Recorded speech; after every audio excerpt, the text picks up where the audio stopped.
இப்போ டாக்டர்கிட்ட போனேன். டாக்டர் வலது காது ஒரு வாரமாக கேட்கவே மாட்டேன் டாக்டர்னே, நெஞ்சு வலி சரியாயிரும். அவருக்கு காது கேட்கல சார். அப்புறம் மிஷின் எடுத்து மாட்டி விட்டேன். வலது காது கேட்க மாட்டேங்குது டாக்டர். வயசு என்ன? 43 அப்படின்னு. 43 வருஷமாக நீ சொல்லி கேட்காத காது திடீர்னு நான் வந்து சொல்லியாப்பா கேட்க போகுது. வாங்க சர்பத்து சாப்பிடுவோம் சொல்லி எனக்கு ஒரு சர்பத்து சொல்லி ஈஸியாக அனுப்பிவிட்டாரு. இது கிடையாது சார். வந்தான் இந்த இடத்துல தட்டி, டாக்டர் கண்ணு மங்களா தெரியுது. உங்களுக்கு உண்மையிலே மங்களத்தையும் தெரியுது. நான் செக்யூரிட்டிப்பா. டாக்டருக்கு அந்த ரூம்புக்கு அங்கே போய் பாருங்க. போனேன். டாக்டர் சொல்லுங்கள் என்ன செய்யுது? கண்ணு மங்க. அப்படியா, படுங்க. இந்த மருந்தை ஊற்றுறேன். எரிச்சலாக இருக்கா? சரி படு, மலாக் ஊற்று. எப்படி இருக்கு? இல்லை இனிப்பாக இருக்கு, இன்னும் கொஞ்சம் ஊற்றுங்க. டாக்டர் கண்ணு தெரியாமல் வாயில் ஊற்றி விட்டுருக்காரு. எப்படி தேடி போயிருக்கான் பாருங்க. வாங்க அப்படின்ட்டு அந்த லாரியில் இருக்கிற அந்த நம்பர் பிளேட்டை படிக்க தெரியல டாக்டர். ஆப்ரேஷன் பண்ணித்தான். ஆப்ரேஷன் பண்ணி முடிச்சுட்டு வந்து அந்த லாரியில் உள்ள நம்பர் பிளேட்டை பாருங்க. லாரியவே காணாமே டாக்டர் அப்படின்னா. செக் பண்ணி பார்க்குறாரு, மிஸ்டேக் நடந்து போச்சு. அவன் வலது கண்ணை சொன்னா இவர் இடது கண்ணை படிப்பிட்டார். பயப்புறாரு, என்ன செய்ய போறானோன்னு போய் பயந்து, தம்பி முருகேசன் சார் ஒரு சின்ன ரிக்வஸ்ட்டு சொல்லுங்கள் சார், எதுவும் பிரச்சனை பண்ண வேணா, நஷ்ட நான் கொடுத்துட்றேன், சொல்லுங்கள் சார். நீங்கள் வலது கண்ணை சொன்னீங்க, நான் இடது கண்ணை பண்ணிட்டேன். ஆட விடுங்க சார். இது ஒரு பெரிய குபீர் ஆயிடுச்சு இவருக்கு. என்ன கண்ணவே மாற்றி பண்ணிட்டான், அசால்ட்டை விடுங்கன்ற. ஏன் தம்பி உன் கூறுவார் தெரிஞ்சா நான் ஆரம்பத்தில் கண்ணை மாற்றி சொன்னேன் அப்படின்னா. ஏன்னா இவன் இப்படி பண்ணுவான் அவனுக்கே தெரிஞ்சிருக்கு. இவன் ஆள் சரியில்லாமல் இருக்காரு, நம்ம தொடக்கத்தில் மாற்றிடுவோம். இல்லாட்டி என்ன ஆகும் பார்த்துருக்கீங்களா? வீல் சேரில் வாழ்க்கை தொடங்குது. குழந்தையா இருக்கும்போது பாருங்கள், அப்படி வீல் சேரில் வச்சு கொண்டு வரோம். வீல் சேரில் குழந்தை வாழ்க்கை தொடங்குது. 80 வயசில் அதே வீல் சேரில் வச்சு அவரை கொண்டு வரோம். அப்போ வீல் சேரில் தொடங்குற வாழ்க்கை வீல் சேர்லேயே முடியுது. இடையில இந்த 40 வருஷம் எதுக்கு வீல் கத்துறீங்க? அதை மகிழ்ச்சியாக கொண்டாடுங்க. புத்தர் ஒருத்தனை பார்த்து கேட்டார், அவர் சீடனை பார்த்து, உனக்கு என்ன வயசாகுது? ஐயா 23. உன்னை பார்த்தா 73 மாதிரி தெரியுது, நீ 23 என்கிறாயே. இல்லை, நான் மகிழ்ச்சியாகவும் சந்தோஷமாகவும் வாழ்ந்த ஆண்டு 23, அதுதான் நான் வாழ்ந்த வாழ்க்கையாக உணர்கிறேன். அப்படிங்களா? ஒரே விஷயம், ஒரு ஆளுக்கு கஷ்டமாக இருக்குது, ஒரு ஆளுக்கு சிரமமாக இருக்குது சார். திருச்செந்தூர் கடற்கரையில் 2 சாமியார் சந்திக்கிறாங்க. சுவாமி வணக்கம் சுவாமி. பதிலுக்கு அவரும் சுவாமி வணக்கம். தாங்கள் எப்படி சுவாமியாக மாறினீர்கள்? அது பெரிய வேடிக்கை, கூறுங்களேன் ரசிப்போம். இளம் வயதில் கலாகலா என்று ஒரு பெண்ணை விரும்பினேன். காதல் கைகூடவில்லை, சாமியாராய் விட்டேன். என் கதை இருக்கட்டும், தாங்கள் எப்படி சுவாமியாக மாறினீர்கள்? அந்த சனியை முடிச்சு கலவை நான் தான் கல்யாணம் பண்ணேன். பார்த்தீங்களா சார்? உங்கள் மகிழ்ச்சியை உங்களை தவிர வேறு யாரும் அனுபவிக்க முடியாது, கொடுக்க முடியாது. நம்மளே உருவாக்கிட்டே தான் சார். சார் உங்கள் மனைவி உங்கள் மேலே கோபமாக இருக்காங்க, அதை ஒத்த வார்த்தையில் இந்த பாருங்கள், இந்த அதுக்கு முன்னாடி இதை சொல்லிடுறேன். இறைவன் படைப்பிலே ஆச்சரியமான உறுப்பு ஒன்று இருக்குது நம்மகிட்ட, அதுதான் நாக்கு. 24 ஹவர்ஸ் ஈரத்திலே இருக்கக்கூடிய உறுப்பு இந்த நாக்கு. எதுக்காக தெரியுமா? உன் வாயிலிருந்து வர வார்த்தை குளிர்ந்த வார்த்தையாகவும் மற்றவன் ஈரப்படுத்துகிற ஈரமான வார்த்தை இருக்குன்ற காத்தான் நாக்கு ஈரத்திலே படித்தது. அது எப்படி மாற்றலாம் தெரியுமா? உங்கள் ஒய்ஃப் ஃபோன் பண்ண, ஏங்க எங்கே இருக்கீங்க, எங்கே இருக்கீங்க, இதை டப்புண்டு 100 டிகிரியில் இருந்ததை டக்குன்னு 0 கொண்டு வந்துடலாம். ஒத்த வார்த்தை, எங்கெங்க இருக்கீங்க, கொஞ்சம் கீழே வருமா, உன் இதயத்தில் தான் இருக்கேன். உடனே அங்கே குறைஞ்சிடும், பார்த்து மெதுவாக வாங்க, சர புருண்டு வண்டியை ஓட்டிட்டு, ஒன்றும் அப்படி ஒன்றும் அவசரம் இல்லை. ஒத்த வார்த்தையில் முடிஞ்சு போச்சு. இதை கற்றுக்கிட்டோம்னா போதும். ஏமாத்து நடிக்க தெரியணும், நடிக்க தெரிஞ்சா போதும், நீங்கள் சந்தோஷமா. அங்கே ஒரு ஆள், ஆஹா முத்து பதாயா கரெக்டாக சொல்லித்தரேன் அப்படின்னு பேனா பேப்பர் எடுத்துட்டார். இனிமேல் படுறேன், என் வீட்டிலே சண்டை கிடையாது. இந்த மாதிரி ஒரு 4 பாயிண்ட்டை சொல்லியா. உங்களுக்கு உங்கள் மனைவிக்கு சண்டை வருதா? ஆண்கள் செய்ய வேண்டிய முதல் வேலை, மனைவிக்கு உங்களுக்கு தீவிரமான சண்டை வரும்போது ஆண்கள் உங்கள் செருப்படுங்க, காலில் ஓட்டு வெளிக்கடையில் டீ குடிக்க போயிருங்க. பிராவலத்தை அப்புறம் நம்மளா சால்வலாம் சார். திடீர்னு கேட்பாங்க, எங்க திடீர்னு நேற்று நெஞ்சை பிடிச்சிட்டு உட்காந்துட்டீங்க அட்டாக்குன்னு சொல்லி, வாங்க எக்ஸ்ரே எடுப்போங்க, இதயத்தில் என்ன இருக்குது ஏது இருக்குன்னு டாக்டர் சொல்லிடுவார். வேணாம்மா வேணாம்மா, ஏங்க இப்படி அடாவடியாக இருக்குங்க, வாங்க ஏதாவது ஒன்று இதயத்தில் என்ன இருக்குது ஏதுக்குன்னு சொல்லிடுவார். வேணாம்மா, இங்கேருந்து போய் எக்ஸ்ரே எடுத்து 2000 ரூபா செலவு பண்ணி எதுக்கு, இதயத்தில் நீதானமா இருக்க, 5 நாளைக்கு ஐரமீன் குழம்பு கிடைக்கும். இப்படியே ஏதாவது ஒன்று கேட்டுக்கிட்டே இருங்க. காலைல எந்திரி 7 மணிக்கு, ஏப்பா அன்னைக்கு சாயந்தரம் மழை வருமா லட்சுமி, ஏங்க என்கிட்ட கேட்குறீங்க, நானா வானிலை அறிவிப்பாளரா, இல்லை சாயந்தரம் 5 மணிக்கு மழை வருமா, ஏங்க என்கிட்ட கேட்குறீங்க, மழை வர்றது அப்புறம் மயிலுக்கு தெரியாதா, தொடர்ச்சி ஐரமீன் குழம்பு தான், ஓவம் முகரே கண்டுக்கிட்டு அப்படி சொல்லக்கூடாது, சொன்னா போச்சு. ஆனால் எல்லாத்தையும் மாற்றணும் சார். எல்லாரும் மனைவிக்கு என்ன சார் கிஃப்ட் கொடுப்பாங்க, சேலை வாங்கி கொடுப்பாங்க, மோதிரம் வாங்கி கொடுப்பாங்க. பிறந்த நாளுக்கு ஒருத்தர் 4 அடி நீளத்தில் சௌரி முடி கொடுத்தேன். அந்த அம்மா வாங்கிட்டு பட்டக்குன்னு கட்டப்பைக்கில் வச்சு, ஏங்க இதை போய் கொடுத்து நான் யார்கிட்ட போய் இதை காமிக்க முடியும், நல்லா கிஃப்ட் கொடுத்தீங்க. மித்த கிஃப்டெல்லாம் இன்னொருத்தையும் செய்கிறதுடி, இந்த கிஃப்டை நானே செஞ்சேன்டி. நீங்களவா எப்படி, தினம் உன் சாப்பாடுக்கு ஒவ்வொரு முடியாக எடுத்து எடுத்து நூலில் கட்டினா சார், அவன் எவ்வளோ பெரிய பொறுமைசாலி பாருங்க சார், கோப்படாமல் வெறுக்காமல் எவ்வளோ பொறுமையாக வாழ்ந்துருக்கான் பாருங்க. அது மாதிரி சின்ன சின்ன விஷயம் இருக்குது சார். இவ்வளோதான். எல்லாரும் டிப்ஸ் கொடுப்பான். நான் எனக்கு ஒருத்தன் டிப்ஸ் கொடுத்தேன். பேங்கில் ஒருத்தன் பேனா கேட்டார், டக்குன்னு பேனா கொடுத்தேன். என் பின்னாடி ஒருத்தன் சொரிஞ்சான், சார் டிவியில் ரைட்டு தான், விவரம் தெரியாத இருக்கீங்க, பேனா கட்டணும் அப்படியே கொடுக்குறீங்க, கொண்டு போயிடுவாங்க சார், மூடியை கலத்திட்டு கொடுங்க. பரவாயில்ல, நம்ம இவ்வளோ மேடையை பேசினாலும் ஒரு தெளிவாக இருக்கானே அப்படின்னு சொல்லி அவன் பேச்சுப்படி 13 வருஷம் அந்த கொள்கையை கடைபிடிச்சேன். மூடியை கழட்டி கொடுத்தேன். இன்னைக்கு என் வீட்டில் 7600 மூடி மட்டும் இருக்கு. அப்படின்னா நம்மளால் நீங்கள் லேசாக நினச்சிடாங்க சார், பிரிச்சிருவாங்க. ஒரு பேச்சாளன் யார் என்றால், வாயை பயன்படுத்தவன்லாம் பேச்சாளன் அல்ல, வார்த்தையை பயன்படுத்தவன் தான் பேச்சாளன். இல்லை சார், சங்கு ஊதிட்டாங்க அப்படின்னா அது நெகட்டிவ் சார். அதே சங்கு முழங்கியது அப்படின்னு சொன்னீங்கன்னா அது பாசிட்டிவ். ஒரே விஷயந்தான், நீங்கள் சொல்கிற பொறுத்து. ஏன் மாடு அப்படின்னா கோப்பிடுவான், அவனவே அவன் பசு போலங்க அப்படின்னா 2 டீ வாங்கி கொடுப்பான். நம்ம ஆளுங்க நம்மளாம் உருவாக்கிக்கிறான் சார். ஆனால் எப்படி பேசுவோம் தெரியுமா, பக்கத்து வீட்டில் ஒரு பெரியவர் செத்து போட்டுமே, அங்கிட்டு போயிடறாங்க 8 மணிக்கு மேலே, செத்து ஆவியாக திருறாரு. இவங்க வீட்டில் ஒரு கிழமை சாப்பிட்டு, எங்கள் தாத்தா சாமி ஆயிட்டார், அவர் மட்டும் ஆவியா திருவோம், உங்கள் தாத்தா மட்டும் எப்படி சாமி ஆவார். ஐயோ பிரிச்சிருவோம் பேச்சு சார். வடநாட்டு பக்கம் இருந்து வந்த கிந்திக்கார பெண்ணை நம்மளை பார்த்து சொல்ல, அண்ணே அண்ணே அப்படின்றான். இங்கே இருக்கிறவன் ஹலோ ஜி அப்படி பார்த்தீங்களா. இதை பார்த்தாங்க எனக்கு சில நேரம் கோங்கோமாக வந்துடும். எதாவது ஒன்று செய்கிறது சார். இந்த வருஷம் பிறந்தோடனே எல்லாரும் என்ன நல்ல எண்ணங்களை உருவாக்கி, சார் சாதாரண கூரை வீடாக கூட இருக்கலாம், ஆனால் உங்கள் எண்ணங்களால் அதை நீங்கள் கோயிலாக மாற்றம். நல்ல மனிதர் இருந்தால் அது கோயில் சார். கோயிலுக்கு நம்ம தனியாலாம் போகத்தில். ஒரு பையன் சைக்கிளில் போய்கிட்டு இருந்தான். அப்போ சைக்கிளில் போயிட்டு வாரியார் எடுத்தாப்புல வந்து வாரியார்கிட்ட கேட்குறான், எங்கே போகிறீங்க, கோயிலுக்கு. அதனால் கோயிலுக்கு தான் போகணுமா, நீங்கள் தான் சாமி தூணில் இருக்காரு துரும்பூரில் இருக்கான்றீங்களா, இங்கே பார்த்து கும்பிட்டு போகணுங்க, எதுக்கு 4 கிலோமீட்டர் நடந்து கோயிலுக்கு போகிறீங்க அப்படின்னா இவங்க வந்து சைக்கிளை காற்றை பிடிங்கி விட்டார். ஐயா என்ன காற்றை பிடிங்கி விட்டீங்கன்னா எப்படி போகிறது, அதான் எல்லா இடத்துலையும் காற்று இருக்குல்ல, போக வேண்டியானே. அவன் பதில் அவனே. இப்படிலாம் மேடை இருந்துச்சு சார். மேடை பேச்சு இப்படி இருந்துச்சு. வாரியார் பேசும்போது திடீர்னு வந்து அவர் கேள்வியெல்லாம் கேட்பான். சாமி நான் ஒரு மளிகை கடை வச்சுருக்கேன், கடையில் என்ன படம் மாட்டலாம். அதுக்கு வாரியார், நீ என்ன படத்தை வேணாலும் மாட்டிக்க, ஆனால் கலப்படம் பண்ணி மாட்டிக்கிறாத. பார்த்தீங்களா எவ்வளோ ஜமூஜ புத்தி பார்த்தீங்களா.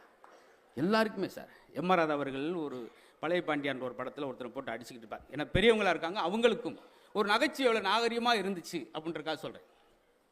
அவங்கள ஒருத்தனை அடிச்சுக்கிட்டு இருப்பான் பழைய பாண்டியான்ற படத்தில். அப்போ எம்.ஆர். ராதா பக்கம் டேய் ஏன்டா அவனை அடிக்கிறீங்க, ஐயா கொடுத்த கடனை திருப்பி தர மாட்டேங்கிற, ஐயா ஏன்டா கொடுத்தீங்க, ஐயா இல்லேன்னு கேட்டேன் கொடுத்தவங்க, இல்லாவென்று கொடுத்தா எப்படா திருப்பி தருவேன். இவ்வளோ நாளாக அந்த கடன் பிரச்சனைக்கு காரணத்தை கண்டுபிடிச்சிங்களா. அவன் இல்லைன்றானே, கொடுத்தா எப்படியா திருப்பி தருவேன். எப்படி அழகா இன்ன வரைக்கும் நம்ம கேட்கல பாருங்க. போன வாரம் பார்த்தீங்களா ஒருத்தன் கடன் கேட்டு போய் ஏய் ஆத்தாட்டே கடன் கேட்குறியாடா அப்படின்னு சொல்லி ஓடியான்ட்டேன் பார்த்தீங்களா. ஆச்சரியமாக இருக்கும். ஹிட்லர் ரொம்ப அழகான பையன் சார், நல்ல பையன்தான். ஆனால் வளர்க்கப்பட்ட விதம், அவங்க அப்பா எனி டைம் மது போதிலே இருக்கிறவர், கடுமையான வார்த்தையை சொல்கிறவர். நல்ல ஓவியம் வரையக்கூடிய கிட்ட அப்படி மாறினான்னா தான் தந்தை. அதுதான் எப்போதும் குழந்தைகள் கெட்ட வார்த்தை பேசுவதில்லை, அது பெற்றோர் கேட்ட வார்த்தையை பேசுகிறதுன்னு ஒரு வாசம் சொன்னேன். நேர்மறை என்னன்னு ஒரு வார்த்தை சொன்னேன் சார். தியாகராஜர் பாபு மாதிரி ஒரு பெரிய தமிழகத்தின் முதல் சூப்பர் ஸ்டார், தங்கத்தட்டில் சாப்பிட்டார். நிறைய விஷயம் அவரை பற்றி நீங்கள் நிறைய கேட்டிருப்பீங்க. இந்த நெகட்டிவாக பேசுகிறதுனால என்ன விளைவு, இந்த வார்த்தைக்கு என்ன வலிமை இருக்குது அப்படின்றக்காக சொல்லுவாங்க. காலைல 10 மணிக்கு ஒரு ஷூட்டிங் சார், வால்மீகின்னு ஒரு படம். அந்த வால்மீகி படத்தோட கேரக்டர் பார்த்தீங்கன்னா அவன் கெட்ட சிவன் ஜெயிலுக்கு போய் இப்படி இருப்பான். அந்த கதை, அதனுடைய பூஜை நடக்குது. முதல் நாள் 10 மணிக்கு பூஜையில் அவர் பேசுகிற முதல் வசனம் யாரு, தமிழ் சினிமாவின் முதல் சூப்பர் ஸ்டார் பேசின வசனம், நான் ஜெயிலுக்கு போக போகிறேன். அதே போல் 4 மணிக்கு ஜெயிலுக்கு போனார் சார். அதோடு அவர் சாம்ராஜ்யமே முடிஞ்சது. அந்த வார்த்தையுடைய வலிமையை பாருங்கள் சார். அதனால தான் அன்புக்குரிய பெற்றோர்களே, தாய் குலங்களே, உங்கள் குழந்தைகளே, நீங்கள் ஒரு கோபத்தில் கூட விளங்காமல் போயிடுவேன், நாசமாக போயிடுற வார்த்தையை நீங்கள் உதிர்க்கக்கூடாது. உங்களை அறியாமல் தாயிடம் ஒரு பெரிய சக்தி இருக்குது, வார்த்தைக்கு வலிமை இருக்குது என்பதை நீங்கள் ஞாபகம் வச்சுக்கிறணும். ராமசாமி அப்படின்னு சொல்லி, ராமசாமி சொல்லி மிகச்சிறந்த பாடகர். அவரை ஒரு பாட்டு வலுக்கட்டாயமாக பாடினார். எல்லாரும் வேணாம்னு சொன்னாங்க ப்ரொடியூசர்லாம். பாட மாட்டேன், இனி நான் பாட மாட்டேன். அது ப்ரொடியூசர் அப்படி சொன்னாங்க, நெகட்டிவாக இருக்குது அந்த வார்த்தை, தொடக்கமே நல்லா இருக்குது, இடையில வச்சுக்கிடுவோம். இல்லை இந்த கதைக்கு இது ரொம்ப முக்கியம் அப்படின்னு சொல்லி வலுக்கட்டாயமாக அந்த பாட்டை பாடினார். பாட மாட்டேன், இனி பாட மாட்டேன், அதான் அவருக்கு கடைசி பாட்டல். அதுக்கு அடுத்து அவர் பாடவே இல்லை. வரலாறுல சின்ன சின்ன விஷயங்களை பாருங்க. டிஎம் சவுந்தரராஜன் மாதிரி பெரிய உச்சத்தில் இருந்த பாடகர் யாரும் கிடையாது. அவர் ஒருதலை ராகத்தில் அவர் பாடினது என் கதை முடியும் நேரம் மீது நான் ஒரு ராசியில்லா ராஜா. பார்த்தீங்களா, ஒரு ஆளுடைய சோகத்தை சொல்கிறேன், கெக்குன்னு சிரிச்சுக்கிட்டு இருக்காரு. இதுலேருந்து என்ன தெரியுதுன்னா, மதுரமுத்து என்ன சொன்னாலும் அது ஜோக்குன்ற மாதிரி ஆகிப்போச்சு. நானாக ஃபீல் பண்ணி இன்னைக்கு ஒரு புதிய முயற்சியில் சிந்தனையாக பேசணும்னு பேசுகிறேன். அதுக்கும் சிரிக்கிறார், செத்து உருண்டிருக்காரு அப்படின்னு. சூப்பர் சார், செத்து எப்படி உருண்டிருக்கான் பாருங்க. முன்னாலாம் 10 ரூபா இருந்தா சார் 10 பேர் சாப்பிடலாம். அன்னைக்கு ஒரு ஹோட்டலில் எட்டி பார்த்தேன், 80 ரூபா பில் போட்டாங்க சார். நானாவது எட்டி பார்த்தேன், என் பக்கத்தில் இருக்கு 150 ரூபா. அவன் கொஞ்சம் மோந்து பார்த்துட்டான் அப்படின்னு. ஆரோக்கியத்தை பற்றி சொல்லும்போது, அன்னைக்கெல்லாம் பெண்கள் மேனுவல் ஒர்க்கு சார். எங்கள் அப்பத்தா 124 வயசு இருந்தாங்க, 124 வயசு. இந்த ஆட்டு உரல் என்னைக்கு வீட்டை விட்டு வெளியே போச்சோ, இந்த உடல் மருத்துவமனைக்கு போயிடுச்சு. எங்கள் அப்பத்தா மதுரை திருமங்கலத்தில் இறக்கும்போது 124 வயசு. என்ன காரணம்னு சொல்லணும், இன்னைக்கு உள்ள இளைய தலைமுறை தெரிஞ்சுக்கிறதுக்காக சொல்கிறேன். பெண்கள் அவங்க ஒரு நாள் கூட மிஷின் பார்த்ததே கிடையாது. இந்த நீங்கள் வேக்கம் கிளீனர் ஏதாவது சொல்கிறீங்களா, அது கிடையாது. காலைல 3:30 மணிக்கு ஒரு சின்ன அரடி விளக்கமாறு எடுப்பாங்க, கீழே குனிஞ்சு கூட்டிக்கிட்டே போனாங்கன்னா பக்கத்து தெருவுக்கு போயிடுவாங்க. அங்கே ஒருத்தன் சைக்கிள் ஏற்றிட்டு மறுபடியும் விட்டுட்டு போவேன். 5 ஆளுக்கு இங்கிட்டு கூட்டிக்கிட்டே போய் பஸ் ஸ்டாண்டு பக்கம் போயிடுவாங்க. மறுபடியும் அவந்திக்கிட்டு விட்டு போவேன். ஏன்னு சொல்கிறேன்னா சார், வியர்வை சேமிக்கிறவன் வியாதியை சேமிக்கிறான். 124 வயசுன்னு சொல்கிறோமே, எதனால் சார்? இந்த வேர்வை வெளியே வந்துக்கிட்டே இருக்கேன் சார். டாக்டர் சொல்கிறார்ல, நல்லா வேகமாக நடங்க. இக்கிகாய் அப்படின்றது மிகச்சிறந்த ஒரு புத்தகம் சார், ஜப்பானிய புத்தகம். சிறந்த சுய முன்னேற்றத்துக்கான புத்தகம் அதான். எல்லா நாட்டுகளுக்கும் ரொம்ப பிரசித்தி பெற்ற இக்கிகாய்ன்ற ஒரு புத்தகம். அதில் தான் 94 வயசு வரைக்கும் ஒரு தீவில் ஆரோக்கியமாக இருக்காங்க, 70 வயசில் குழந்தை பெற்றுக்கிறாங்க. அதுக்கு காரணம் என்னன்னா, ஜப்பானியர் நடக்க மாட்டான், நடக்காமல் கொஞ்சம் வேகமாக ஓடுவேன். நீங்கள் பாருங்கள், நாட்டில் ட்ரெயினுக்கூட போய் நடந்துக்கிட்டே இருப்பான். புத்தகங்களோடு நீங்கள் வாசிப்பதும், நல்ல இசை, மெல்லிசான இசையை கேட்பதும், கண்ணில் தண்ணி வர அளவுக்கு குலுங்கி சிரிப்பதும் உங்களுக்கு வாழ்நாளில் 5 ஆண்டுகளை நீட்டுகிறது. நான் வெறுமனே இங்கே பேசுகிறோம், நகைச்சுவாக பேசுகிறோம்ன்றத யாரும் வீண் நினைச்சிட வேணாம். கவி பேரரசு தான் சொல்கிறார், எந்தெந்த வீட்டு திண்ணையெல்லாம் சிரிப்பொலி கேட்கிறதோ அந்த வீட்டு திண்ணையில் மரணம் உட்கார்வதே இல்லை. உன்னுடைய சிரிப்பின் நீளம் எவ்வளவோ அதுதான் உன்னுடைய ஆயுளின் நீளம். நீ ஒவ்வொரு முறை சிரிக்கும் போதும் உன் சவப்பட்டிலிருந்து ஒரு ஆணி கழட்டப்படுகிறது. வாழ்க்கை பூட்டியே கிடக்குது, அது சிரிப்பு சத்தம் கேட்டால் மட்டும் திறந்துகிறது. பார்த்தீங்களா, நம்மாழ்வார் சொல்கிறார் சார், உலகத்திலே சிறந்த நீர் 2 தான், ஒன்று கண்ணீர், இன்னொன்று உமிழ்நீர். இந்த உமிழ்நீர் எல்லா புண்களையும் ஆற்றக்கூடிய அற்புதமான விஷயம். நல்லா ஊறுகாய் பார்த்துட்டு தயிர் சாதம் சாப்பிடுவாங்க பார்த்தீங்களா, உமிழோடு சாப்பிடுவாங்க. உமிழோடு சாப்பிட்றவனுக்கு சுகர் வந்ததா வரலாறே கிடையாது சார். அது இல்லாதனால தான் இன்றைக்கி சிக்கல். உமிழ் பாருங்கள், ஏதாவது ஒரு யானை, ஒரு நாய்க்குட்டி, ஒரு பூனைக்குட்டியை பாருங்களேன், அது புண்ணை அதே நாவால் நக்கி ஆற வைக்கும். அதனால தான் சொன்னது சார். ரசிப்பதில் எதில் புத்தகத்தில் வெறுமனே எல்லா செய்தியும் படி. கைக்கூ கவிதை வள்ளுவர் தான் முதல் கைக்கூ எழுதினவர், 1.25 அடியில். அதில் இருக்குது சார் கைக்கூ கவிதை படிங்க, அவ்வளோ அழகான கட்சி. காற்றால் கற்பமானது பலூன்,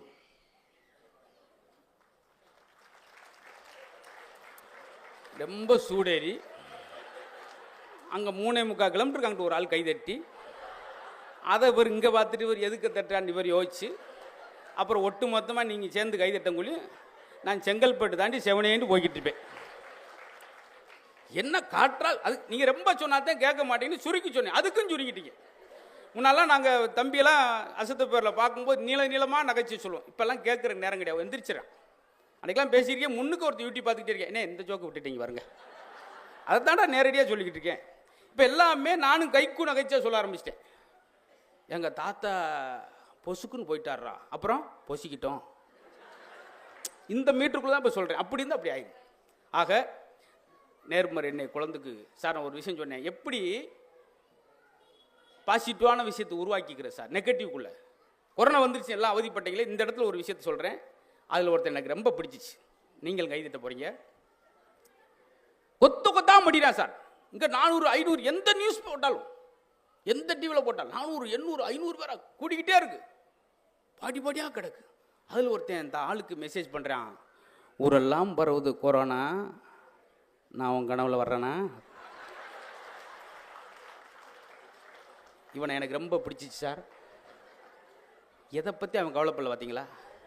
இது மாதிரி நம்ம ஒவ்வொரு நாளையும் ரசிக்கணும் சார். ஒவ்வொரு நாளையும் ஒவ்வொரு மணித்துளியும் ரசித்து வாழ்வனுக்கு தான் இந்த உலகம் சொந்தம் சார். நாளை நாள் நம்ம ஒரு காலத்தில் பெரியவங்க சொல்லுவாங்க தெரியுமா, நேற்று இருந்தவன் இன்னைக்கு இல்லை, இன்னைக்கு இருந்தவன் நாளைக்கு இல்லை. அதெல்லாம் அன்னைக்கு. இன்னைக்கு நைட்டில் இருந்தவன் பகல் இல்லை. நேற்று என் கூட தான் மாப்பிள்ள 11 மணிக்கு 2 புரோட்டா சாப்பிட்டு வந்து படுத்தேன், 12:45 அப்படின்னா டப்புண்டு நெஞ்சடிச்சு பார்த்தீங்களா, ரொம்ப சுருங்கிருச்சு சார். அதுக்காகத்தான் சொல்கிறது, வாழ்க்கை விசாலமாக்கணும்னா இந்த உலகம் எப்படி விரிந்ததோ நம்ம இதயத்தையும் பெருசாக. 5 பெற்றால் அரசனும் ஆண்டி, இவை அதை நினச்சிக்கிட்டு இருக்கேன். அதுக்கு என்ன விளக்கம்? ஒழுக்கம்லா மனைவி, பேச்சு கேட்காத குழந்தை, துரோகம் செய்யும் சகோதரன், ஆடம்பர அப்பா, அப்படி சொல்லி 5 பெற்றால் அரசனும் ஆண்டியாவான். இதுக்கு தெரியுதா? பார்த்தீங்களா? கல்லை கண்டா நாயக்கானா, நாயை கண்டா கள்ளக்கானா. அந்த பழமொழியில் விட்டுனா இந்த பழமொழியில் இப்போ ஸ்கோப் பண்ண போகிறேன். எதுக்கு அதை சொன்னால், நீங்கள் கோயிலில் போய் பெருமாளா கல்லா பார்க்காம அதை கதாநாயகனா கல்லை கண்டா நாயகனை காணாம். அதை நாயகனாக பார்த்தீங்கன்னா அங்கே கல் தெரியாது. ஒவ்வொன்றுக்கும் ஒன்று சொல்லியிருக்காங்க. நம்ம கால மாற்றத்தை எல்லாத்தையும் மாற்றிடும் சார். ஆனால் இந்த புத்தகம் தான் சரியானவற்றை சொல்லித்தரும். எவன் ஒருவன் புண்பட்டவனோ அவன் தான் பண்பட்டவனாக மாற முடியும் அப்படின்றதுக்கு, துளையை தாங்குகிற மூங்கில் தான் புல்லாங்குழலாக மாறும். ஒவ்வொரு ஓட்டையாக போன தட்டிக்கு அமைதியாக இருக்கும். அவசரப்பட்டு உடஞ்சின்னா விறகுக்கு போயிடும். உளியோட வலியை தாங்குகிற கற்கள் தான் ஆலயத்துக்குள்ளே கோயிலாக கருவறைக்குள்ளே போகும். உடஞ்சி போகிறது இங்கே போயிடும் மாதிரி. எங்கள் அப்பா இருக்கும்போதே கணக்கு வாத்தியார் என்னை அடிச்சிட்டார். எங்கள் அப்பா என்னை இது வரைக்கும் அடித்தார், அவருக்கே சங்கடம். ஆனால் வாத்தியார் அடித்தாருன்னு நாங்கள் அன்னைக்கு வருத்தப்பட்டோம். அந்த ஒவ்வொரு அடியும் தான் இன்னைக்கு நின்று ஒரு இதில் சிறப்பு விருது நான் கூப்பிட்றதுக்கு வந்துருக்கு பார்த்தீங்களா. ஆனால் இன்னைக்குள்ள மாணவருக்கு அது ஒரு அவமானமாக நினைக்கிறாங்க பார்த்துருக்கீங்களா. அதுவும் இங்கே தான் நடந்துச்சு. அதையும் கூட அந்த கதையும் சொல்லிடுறேன். ஒரு பிடி வாத்தியார் திட்டான்றக்காக அவங்க அப்பாவுக்கு ஃபோன் பண்ணி அந்த ஆசிரியரை பஸ் ஸ்டாண்ட்லேயே அடித்த சம்பவம் இங்கே தான் நடந்துச்சு சார். அசையும் சொத்தாக இருந்தாலும், அது அசையாத சொத்தாக இருந்தாலும், இந்த உடம்பு அசைகிற வரைக்கும் தான் சார் அந்த சொத்து நம்மளுக்கு. அதை வச்சுக்கிட்டு நம்ம ஒவ்வொரு ஆளும் என்னென்ன பேசுகிறோம் பார்த்தீங்களா சார். ஒரு கோழி எப்படி சார் சொல்லுவோம், சார் என்ன வெட்டக்கோழினே முட்டை கோழினே என்னே ஊற்ற தேவையில்லை, இளங்கு 3 கிலோ இருக்கும் முட்டை கோழி அப்படின்னு சொல்லி ஒரு கோழி அறிமுகப்படுத்தணும். ஒரு ஆட்டுக்குட்டி எப்படி அறிமுகப்படுத்தும், ஏன்னா இளம் ஆடுனே 17 கிலோ கொழுப்பே கிடையாது. மனுஷனை எப்படி அறிமுகப்படுத்தும், என்ன முனியாண்டினே 53 கிலோண்ணே, நெஞ்செலும்பு நல்லா இருக்குமுனே, சுவரொட்டிலாம் சூப்பராக இருக்குமுனே, அப்படியா சொல்லி அறிமுகப்படுத்துவோம். 6 அடி உயரம் இருந்தால் கூட சிரிக்காத மகனுச்சுன்னா அவன் ஒரு உம்னா மூஞ்சிங்க பாட்டுங்களா. எல்லா இடத்துலையும் மேடையில் அழகுக்காக வைக்கிறது பூக்களத்தான் வைக்கிறாங்க. எதுக்கு? ஏன் எல்லாருக்கும் பூக்களை பார்த்தோன்னு பிடிக்கிறா? சிரித்து கொண்டே இருப்பதனால் பூக்களை எல்லோருக்கும் பிடிக்கிறது. நீங்களும் சிரித்து கொண்டே இருங்கள், மக்கள் சிரிக்க வைக்கும் பாருங்கள். உங்கள் மூலம் பார்த்தோம். நீங்கள்லாம் யாரும் நான் முடிக்கலாம்னு நினச்சா கூட யாராவது 2-3 பேர் எந்திரிச்சா தான் நான் காரணம் சொல்ல முடியும். அருண் சார்ட்டு அவங்ககிட்ட என்ன சொல்லுவேன், சார் கொஞ்சம் ஆள் கலையிறாங்க முடிச்சிடவா அப்படின்ட்டாங்க. இங்கே நான் சொல்ல முடியுமா? பேசுங்க, அதான் உட்காந்துருக்காங்களே சார். திருச்செந்தூரில் மார்கழி மாதம் அந்த மண்டபத்துக்கு என்னுடைய பட்டிமன்றம் நடக்குது. குளிர், நல்ல குளிர் கூட கூட கொஞ்சமாக போயிட்டாங்க. ஒரு 13 பேர் போகல. மணி 3:15 ஆச்சு நடிச்சாமா. நான் அதுக்கு மேலே என்னால் முடியலை. நான் எத்தனை ஜோக்கை தான் சார் சொல்ல முடியும்? நீங்கள் யாரும் வீட்டுக்கு போகலையா அப்படின்னு. யார் எங்கள் ஊரில் வந்து வீட்டுக்கு போகலையான்னு இருக்கா? நாங்கள் படுக்கிறதுல உட்காந்து நீங்கள் தொணத்தோன்னு பேசிக்கிட்டு முதல்ல நீங்கள் எந்திரிச்சு போங்கடா அப்படின்னு. அவன் பார்த்தா கடைசியில் அவங்க அங்கே தான் படுப்பாங்களோ ரெகுலராக. அது இல்லாமல் இப்படி ஒரு ரசிகர் ஆகா ஓகோண்டு 3 மணி வரைக்கும் மூச்சு திணற கத்தி 3 குளுக்கோஸ் ஏற்றிட்டு வந்து நானாக இருப்பேன். அது கிடையாது சார். இந்த வெள்ளந்தியான சிரிப்பு பார்த்தீங்களா? இந்த இடத்துல கொஞ்ச நேரத்தில் இது கோயில் மாதிரி மாறிடுச்சு சார். பெண்கள் நீங்கள் சிரிச்சு எனக்கு சந்தோஷம். ஏன்னா பெண்கள் 17 சீரியல் பார்த்து தேம்பி தேம்பி அழுகிற கோஷ்டி. நீங்கள் இன்றைக்கி சிரிச்சல் எனக்கு ஒரு ஆனந்தம். ஏன்னா உங்களை சிரிக்க வைக்கிறதுக்கு பெரும்பாடு. ஆனால் நீங்கள் சிரிச்சல், ஏன்னா பெண்களுக்கு பொன்னகை விட புன்னகை தான் அழகு. எப்படி இருக்கு பார்த்தீங்களா சிரிக்கும்போது? அரண்மனை சீரியல் பார்க்க அரைக்கில் முறுக்க காலி ஒன்றுது. அன்றைக்கி ஒரு வீட்டுக்கு போயிருக்கேன். அந்த அம்மா என்னை சாப்பிட்டு சொல்லிச்சு. பின்னங்கால் பெட்டரைக்கு ஓடியாந்தேன். சாப்பிட்டு சொல்லிச்சு. அப்படி ஒரு குரல், சாப்பிட்டு போங்க தம்பி அப்படின்னு மட்டாண்டு கொல்லப்பக்கம் குதிச்சு ஓடியாந்தேன். கொல்லப்பக்கம் அவங்க அந்த அம்மாவோட வீட்டுக்கார் நின்றாரு. என்னது அதுக்குள்ளையும் கிளம்பிட்டீங்க, சாப்பிட்டு போனியானப்பா அப்படின்றாரு. உன் வீட்டை சாப்பிட்டா நான் போயிடுவோம் போலையா? என்ன தினம் குடும்பமாக குழப்பமையா? என்னப்பான்றது அந்த அம்மா. இவர் சாப்பிட்டு போனியானே. இதை பார்த்தேன் பெரியவங்க காலம் மாற்றம் அதுங்களா. எல்லாமே அன்றைக்கி தமிழ் படங்கள்லாம் ஏன் அவ்வளோ அழகாக ரசித்தாங்க? தமிழ் படத்தில் வசனங்களே அழகாக இருக்கும் பார்த்தீங்களா? படகோட்டியில் எல்லா மீனவரையும் அழைச்சிக்கிட்டு நம்பியார் வீட்டுக்கு வருவார். ஏன்னா சொத்து பத்திரத்தை அப்புறம் வாங்கி வச்சிருப்பார். மாணிக்கம் எங்கே வந்து என்ன பேசுகிற? அதுக்கு என் மக்கள்கிட்ட அவங்க அறியாமல் பேசுகிறேன். ஏன் இடத்துல வந்து என்ன பற்றியே பேசுறியா? நீதியை பேச இதமா தேவை. எங்கே வேணாலும் பேசலாம், எப்படி வேணாலும் பேசலாம். இப்படிலாம் கேட்ட மக்கள் இன்றைக்கி எல்லாமே மாறிடுச்சே அப்படின்னு வேதனைப்படுறப்ப புத்தகங்கள். சார் நீங்கள் ஒரு இன்ஜினியரிடம் பேசினால் நீங்கள் இன்ஜினியர் ஆக முடியாது. ஒரு மருத்துவரிடம் பேசினால் நீங்கள் மருத்துவராக முடியாது. புத்தகத்திடம் பேசினால் நீங்கள் எல்லாமே ஆக முடியும். அப்படி என்பதா உண்மை.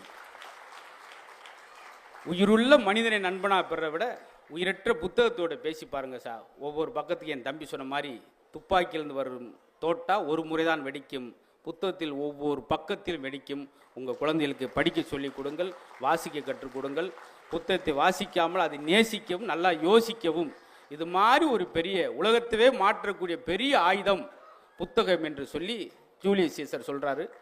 பிறருக்கு கொடுக்கக்கூடிய அழகான பரிசு எது என்றால் அதுதான் புத்தகம் என்று சொல்லி, சார் சிரிப்புக்கு எவன் நேரம் ஒதுக்கலையோ அவன் மருத்துவருக்கு நேரம் ஒதுக்கிறான். ஏன் ஓங்கி கைதட்டுறா தெரியுமா? ஏற்கனவே யூடியூப்ல இதை பார்த்துட்டார். போட்டாண்டா, இங்கேயும் இதை போட்டாண்டார். எல்லாமே இருக்குது. நம்ம எதை சொல்லணும் இருந்தாலும் நான் சங்கடப்பட்டு இருக்கா சிரிக்கிறார். அன்னைக்கெல்லாம் பார்த்து முன் சீட்டில் பெரிய அதிகாரிலாம் இருக்கீங்க, அழகாக சிரிக்கிறீங்க. இதான் சார், இதான் பேசுகிறாள். எனக்கோ தம்பி முத்துக்கோ முன் சீட்டில் இருக்கிறவங்க ரொம்ப அவசியம். அன்னைக்கு ஒரு ஆள் கோட்டை போட்டு வர்றப்ப உட்காந்தார். 78 ஜோக்கு பின்னி எடுக்கிறேன். அசையிலே அவரு அப்படியே தான் இருந்தார். நான் தான் பதறி விடவெடுத்து நான் 4 லிட்டர் தண்ணியை குடிச்சிட்டு மறுபடியும் 33 ஜோக்கு. நான் நினச்சேன் பேசாம 100 நாள் வேலைக்கு போயிடுவோம், இது நீ லாய்க்கப்படாது போல. ஏன்னா 100 நாள் வேலை ரொம்ப இருக்கிறதுலே ஈஸி. நாளைக்கு புதன்கிழமை போகிற கிளவி 2, சாயந்தரம் 7 மணிக்கு போகிறது ஒரு 3 கிளவி. ஹேண்ட்பேக்கை போட்டுட்டு போங்க.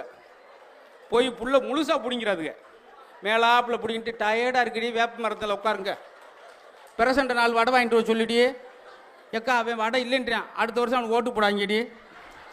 ஏறு ஒரு உளுந்த வடை வாங்கி தரலைன்றக்காக அவனுக்கு ஓட்டு போடக்கூடாதான். அது மாதிரி 100 நாள் வேலை போயெல்லாம் முடிவண்ணேன். அப்படி உட்காந்துருக்கார் வெறப்பா. நான் கேட்டே விட்டேன், என்ன சார் சிரிக்கலையா என்னன்னு கேட்குறேன். அவர் தான் ஆர்கனைசர். ரேஸை சிரிச்சிட்டா நான் 2000 ரூபா சேர்த்து கேட்பேன் நினச்சி, கஸ்தூரி போய் சிரிச்சிடக்கூடாது அப்படின்னு ரெஸ்ட் ரூமில் போய் சிரிச்சிருச்சுன்னு வந்து உட்காந்தார். அங்கே போய் ஆஹா சூப்பர் அப்படின்னு ஏன் அது நேரில் சிரிச்சாண்ணா சார். சார் எப்படி அழுத்தப்பட்ட நிலக்கரி இறுகி வைரமாக மாறுதோ அடக்கப்பட்ட சிரிப்பும் இறுகி நோயாக மாறும். உடனே வெளிப்படுத்தணும். நான் சொன்னேன் பார்த்தீங்களா ஒரு வார்த்தை, எங்கள் அப்பா 87 வயசு வரைக்கும் ஆஸ்பத்திரியே போகாமல் வந்தால் என்ன தெரியுமா, படுத்தோடனே தூங்குவார், கொரட்டை ஓடு தூங்குவார், வீடே எந்திரிச்சிருவோம். அது வேற, அவர் தூங்குவார். ட்ரெயின் கம்பார்ட்மெண்ட்டில் ஒருத்தன் தூங்குவாங்க சார், 13 பேரும் எந்திரிச்சு உட்காந்துருப்பாங்க.